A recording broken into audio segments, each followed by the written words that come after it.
በኢትዮጵያ ከፍተኛ የጋዝና የነዳጅ ክምችት መኖሩ ተረጋገጠ። ይህ የነዳጅና የጋዝ ክምችት እስከ 50 ዓመት የሚበቃ መሆኑን ሰምተናል። በሌላ በኩል ደግሞ መንግስት ከኤሌክትሪክ መኪና ጥገና ጋር በተያያዘ አስደሳች የሚባል ስልጠና መስጠት መጀመሩን ሰምተናል። ሰላም ቤተሰቦቻችን፣ መረጃዎቹን የት ሀገርና የት ከተማ ሆናችሁ እየተከታተላችሁ እንደምትገኙ በሀሳብ መስጫው ላይ ጻፉልን። በየትኛው ጉዳይ ላይ መረጃ እንድናቀርብላችሁ እንደምትፈልጉ ማሳውቁን። አሁን ዝርዝር መረጃዎቹን አንድ በአንድ ወደ እናንተ እናደርሳለን። እስከ መጨረሻው አብራችሁን ቆዩ። መንግስት ከኤሌክትሪክ መኪና ጥገና ጋር በተያያዘ አስደሳች የሚባል ስልጠና መስጠት መጀመሩን ሰምተናል። የፌዴራል ቴክኒክና ሙያ ስልጠና ኢንስቲትዩት ከቻይና አጋር አካላት ጋር በጋራ በመሆን የኤሌክትሪክ መኪናዎችን የቴክኒካል ጥገና ስልጠና እየሰጠ መሆኑን ገለጸ።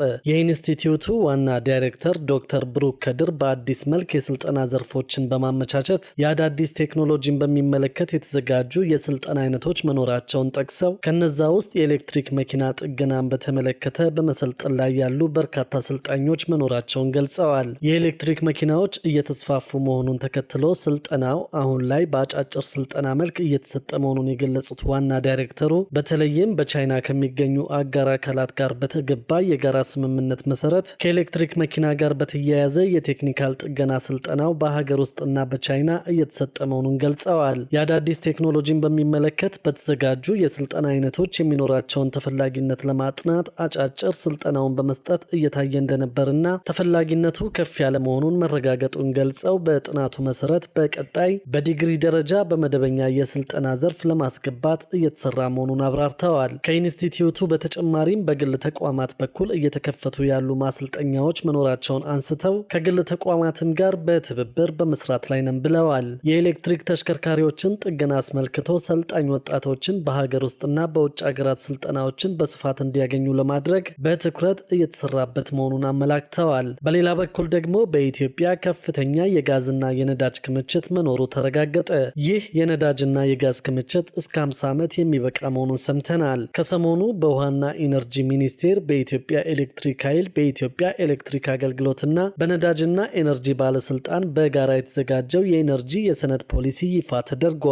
በዚህ ፖሊሲ መሰረት ሂደቱ አዝጋሚ ቢሆንም ከፍተኛ የጋዝና የነዳጅ ክምችት መኖሩ ተረጋግጧል። የሀገር ውስጥ የተፈጥሮ ጋዝ አጠቃቀም የካርቦን ልቀትን ይጨምራል ቢባልም ግድቦች ኃይል ለማመንጨት ውሃ በሚያጥራቸው ጊዜና ማዳበሪያ ለማምረት ጋዙ ጥቅም ላይ ሊውል ይችላል ተብሏል።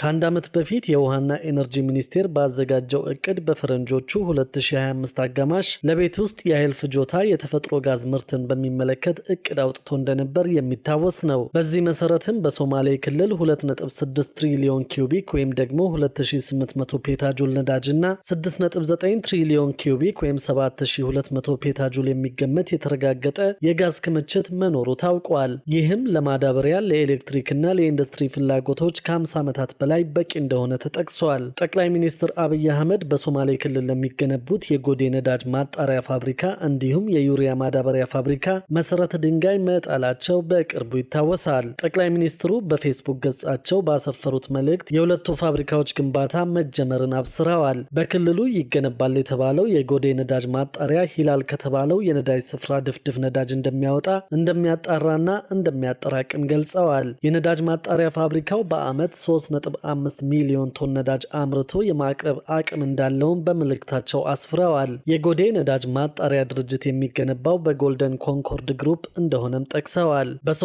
ክልል ለዓመታት የነዳጅና የተፈጥሮ ጋዝ ፍለጋ ሲያካሄድ የነበረው ጎልደን ኮንኮርድ ግሩፕ ወይም ጂሲኤል በካሉብና ሃይላላ ሳይቶች ሲያከናውን የነበረውን ፕሮጀክት የመጀመሪያ ምዕራፍ ማጠናቀቁን የገንዘብ ሚኒስቴር ማስታወቁ ይታወሳል። ከገንዘብ ሚኒስትሩ አህመድ ሽዴ ጋር የተገናኙት የጂሲኤል ግሩፕ ሊቀመንበር ዡጎንሻን ቀጣዩን የኢንቨስትመንት ምዕራፍ እቅድና ገንዘብ ልወጣን በተመለከተ እንደተነጋገሩ ተገልጿል። በሌላ በኩል ደግሞ የኢትዮጵያ የተቀማጭ ገንዘብ መድን ፈንድ በበጀት ዓመቱ የመጀመሪያ 3 ወራት ብቻ ከ2 ቢሊዮን ብር በላይ ገንዘብ መሰብሰቡን ተናገረ። የኢትዮጵያ የተቀማጭ ገንዘብ መድን ፈንድ በባንክና ማይክሮፋይናንስ ተቋማት ገንዘብ ያስቀምጡ ግለሰቦች ለሚገጥማቸው ችግር የመድን ሽፋን ለመስጠት የተቋቋመ ኩባንያ ነው። አንድ የፋይናንስ ተቋም በኪሳራ ምክንያት ቢወድቅ ፈንዱ ለእያንዳንዱ ገንዘብ አስቀማጭ እስከ 100 ሺህ ብር ድረስ ተመላሽ ያደርጋል ተብሏል። የአረቦን ገንዘቡንም ከአባል ፋይናንስ ተቋማት እንደሚያሰባስብ ተነግሯል። የኢትዮጵያ የተቀማጭ ገንዘብ መድን ፈንድ በ2018 በጀት ዓመት ዓመት የመጀመሪያ ሩብ ዓመት ከፋይናንስ ተቋማት 2 ቢሊዮን ብር አረቦን ሰብስቤያለሁ ብለዋል። የአባል ፋይናንስ ተቋማት ተቀማጭ ገንዘብ በማደጉ የሰበሰብኩት ገንዘብ ካለፈው ዓመት ተመሳሳይ ጊዜ በ26.8 በመቶ ጨምሯል ሲል አስታውቋል። ፈንዱ እስከዛሬ የሰበሰበው የአረቦን ገንዘብ 15.9 ቢሊዮን ብር መድረሱንም በላከው መግለጫ አስታውቋል። የተቀማጭ ገንዘብ መድን ፈንዱ እስካሁን ከሰበሰበው ገንዘብ ውስጥ 14.5 ቢሊዮን ብሩ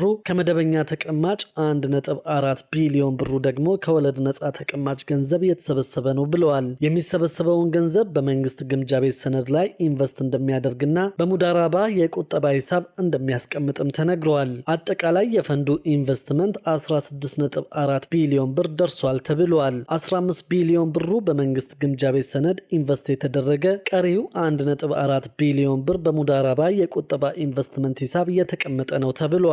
የኢትዮጵያ የተቀማጭ ገንዘብ መድን ፈንድ በ2018 በጀት ዓመት በአጠቃላይ 3 ቢሊዮን ብር በአረቦን ለመሰብሰብ አስቤያለሁ ብሎ አስታውቋል። በሌላ በኩል ደግሞ የኢትዮጵያ ኤሌክትሪክ አገልግሎት ከነገ ጀምሮ ዘመናዊ የቆጣሪ ምርመራ መተግበሪያ ስራ ላይ እንደሚያውል አስታውቋል። የኢትዮጵያ ኤሌክትሪክ አገልግሎት በቆጣሪ ምርመራ አሰራሩ ላይ ግልጽነት፣ ተጠያቂነትና ተአማኒነትን ለማምጣት የሚያስችል ዘመናዊ የሞባይል መተግበሪያ ከነገ ጀምሮ ስራ ላይ እንደሚያውል አስታውቋል። አገልግሎቱ እንዳለው ከሆነ አዲሱ መተግበሪያ ከፍጆታ ክፍያና ከኢነርጂ ብክነት ጋር ተያይዞ የሚፈጠሩ ችግሮችን ለመቀነስ በቆጣሪ ምርመራ ወቅት ለደንበኞች ግልጽነትና ተጠያቂነትን የሚያረጋግጥ አሰራርን ለመፍጠር እንደሚረዳ አስታውቋል። ይህ ተቋማችን ያበለጸገው የቆጣሪ ምርመራን የሚያግዝ አፕሊኬሽን ወደ ስራ ሲገባ ከዚህ በፊት በማኑዋል ይመዘግብ በነበረው መረጃ ላይ የሚስተዋሉ የምርመራ መረጃ ክፍተቶችን ያስቀረና ሲስተም ላይ የተመዘገበውን መረጃ በአንድ ጊዜ ማንኛውም በየደረጃው የሚመለከተውና ስልጣኑ የተሰጠው አካል መመልከት የሚያስችለው ነው ብለዋል። ይህም በመከናወኑ የቆጣሪ ምርመራ ስራዎች ላይ የመረጃ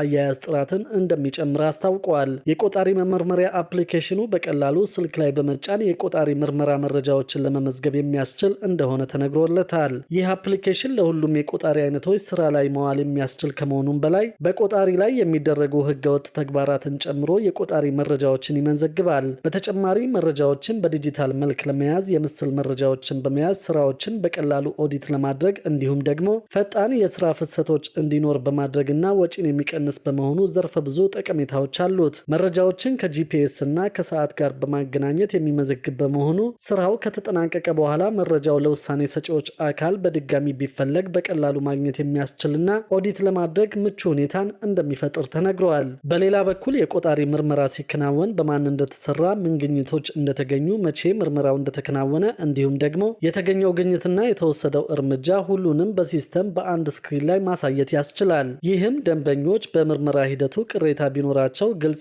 የተደራጀ መረጃ በማግኘት ውሳኔ ለመስጠት አመቺ እንደሆነ ተገልጿል። ይህ ዘመናዊ መተግበሪያ ተቋሙ በአሰራሩ ላይ ግልጽነትና ተጠያቂነትን ለመፍጠር ብሎም የደንበኞችን አጠቃላይ አገልግሎት ለማዘመን እያደረገ ያለውን ጥረት የሚያግዝ መሆኑን የኢትዮጵያ ኤሌክትሪክ አገልግሎት አስታውቀዋል። በሌላ በኩል ደግሞ የዩኒቨርሲቲዎች የህግ ትምህርት አሰጣጥ የትምህርት ክፍሉን እስከ ማዘጋት ሊያደርስ የሚችል የጥራት እንከን እንደታየበት ተገልጿል። በሀገሪቱ ዩኒቨርሲቲዎች እየተሰጠ ያለው የህግ ትምህርት የትምህርት ክፍሎቹን እስከ መዘጋት የሚያደርስ የጥራት ጉድለት ተገኝቶበታል ተብሏል። በኢትዮጵያ የህግ ትምህርት ቤቶች የጥራት ጉድለት እንደታየባቸው ጥናቱ ጠቁመዋል። የፌዴራል ህግና ፍትህ ኢንስቲትዩት ከኢትዮጵያ የህግ ትምህርት ቤቶች ህብረት ጋር በጋራ በመሆን በሀገሪቱ የሚታዩ የህግ ትምህርት ቤቶች ተግዳሮቶች ዙሪያ ያተኮረ ጥናት አስጠንተዋል። ጥናቱን ካጠኑት ባለሙያዎች ውስጥ የሆኑት አቶ ተገኘ ዘርጋው በሀገሪቱ ያለው የህግ ትምህርት አደጋ ላይ መውደቁን ጥናቱ ማሳየቱን ገልጸዋል።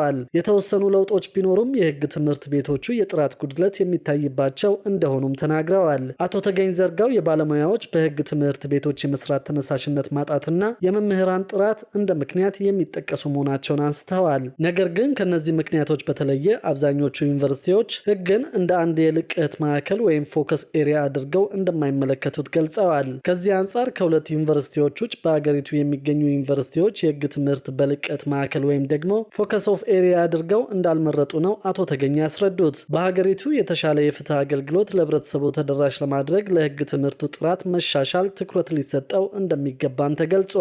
ክቡራትና ክቡራን የአዲስ ቢዝነስ የዩቲዩብ ቻናል ተከታታዮቻችን ይህንን ቻናል ሰብስክራይብ ሳታደርጉ የምትከታተሉ ከሆነ ቢዝነስና ሌሎች ተያያዥ ጉዳዮችን በተመለከተ አዳዲስ መረጃ ለማግኘት የዩቲዩብ ቻናሉን ሰብስክራይብ በማድረግ ቤተሰብ እንድትሆኑ በትህትና እንጠይቃለን።